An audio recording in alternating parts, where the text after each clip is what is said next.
The purple alicorn sat on the plush royal cushion, unmoving, as she observed her former teacher stirring their tea. After a few minutes of awkward silence, she began to grow impatient. Well? She asked, shifting her brow curiously. She knew Celestia could tell she wasn't being intentionally hostile.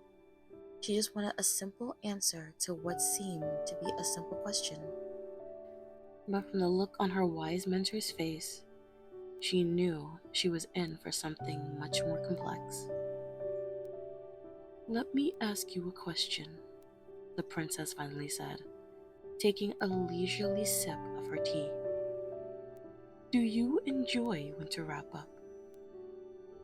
Twilight froze and looked into Celestia's kind gaze. She was serious. "What the hey?" Of course I do, princess. She sighed. But that doesn't answer my question. Why don't you help? Why do you let your subjects do all the work for you? Twilight was taken aback when Celestia only managed to giggle and titter in response. It was a gentle, rolling laughter, devoid of any sinister motives. After a few calming breaths, she spoke again in a knowing tone. "Tell me, Twilight Sparkle, what do you do in your free time?" Twilight's mouth hung open. The hay was she talking about? I read? She offered, not quite certain the princess wasn't changing the subject. "What about Pinkie Pie? What does she like to do outside of work?" She likes to make new friends and check in with her old ones to see if they need to smile again. Twilight stated. She was unsure where this was going, but she had a gut feeling she'd feel like an absolute idiot once it was explained to her. "What of the seamstress? Does she not continue her work, even when it is not required of her?" And Twilight paused. Well, yeah, but she enjoys doing it. It's her passion. "Do you not yet see, then?" Celestia asked tenderly. See what? Twilight asked in frustration, tapping the ground with a curious hoof. Celestia sighed, looking out the window and taking another polite sip of her tea. "I can control the weather.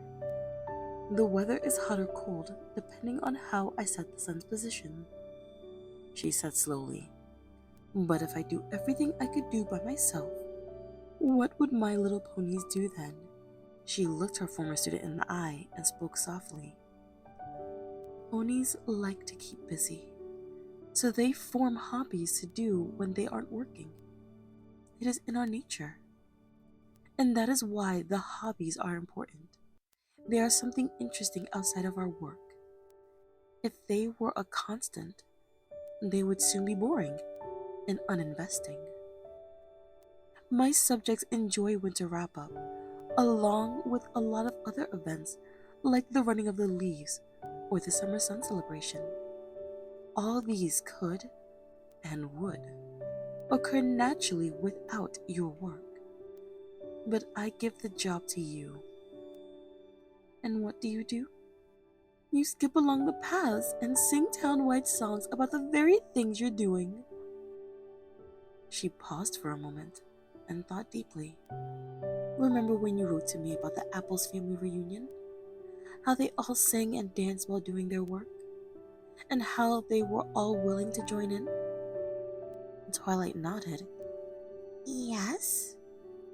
"It's like that, Twilight," Celestia sighed. But, princess... "Please, just Celestia now," she interjected.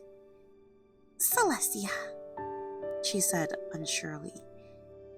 haven't you noticed what a hassle it is to organize all of those ponies? To synchronize every job so that they click together perfectly? And how much of a bother it is to redo when even one assignment doesn't click? Celestia looked sternly, yet softly at her old pupil. Tell me, when a single stitch is out of place on one of Rarity's dresses, does she give it a Fluttershy to fix? Or does she start over and make sure it fits in perfectly? Twilight's eyes grew wide. She was beginning to understand. She restarts the stitch. Celestia nodded. Yes. And how does she react when she finally finishes her project? After some months and months of hard work. Twilight smiles, laughing at a particular memory. She gushes over it like it's the best thing ever. Exactly, Twilight. Celestia grinned. The more work you put into a project, the more pleasure you experience when it turns out perfect. Do you understand now, Twilight? I do. She sighs, rubbing her forehead just beneath her horn with a huff.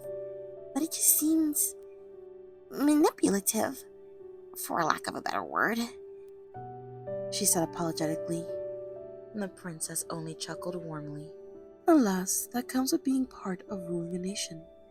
A good ruler is wise about when to do the work yourself and when to let your subjects do it, no matter how manipulative it may seem to some. Do you understand that? Yes. Twilight nodded. Thank you, Princess. I mean, Celestia. Anytime, my faithful equal, Celestia said, hardly trying to contain her pride. I will always be here to answer a question, whether for you or your friends. She watched as her old student left the large doors and beamed when she spread her wings and flew off. I wonder if Luna would consider taking on a student of her own, she pondered aloud. It is quite rewarding.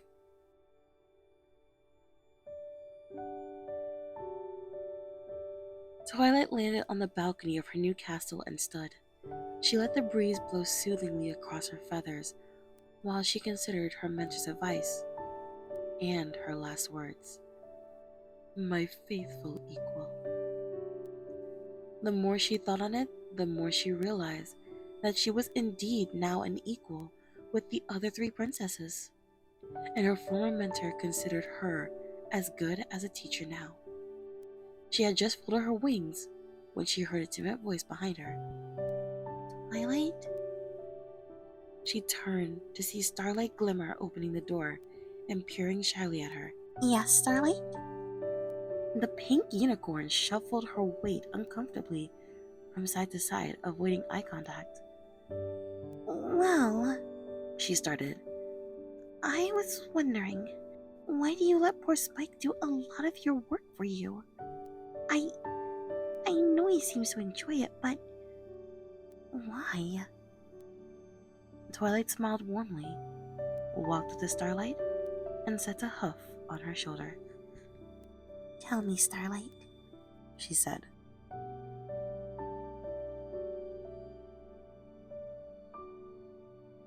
What do you do in your free time? Thank you for listening, every pony. Feel free to subscribe and turn on the notification bell to know when I post more content like this.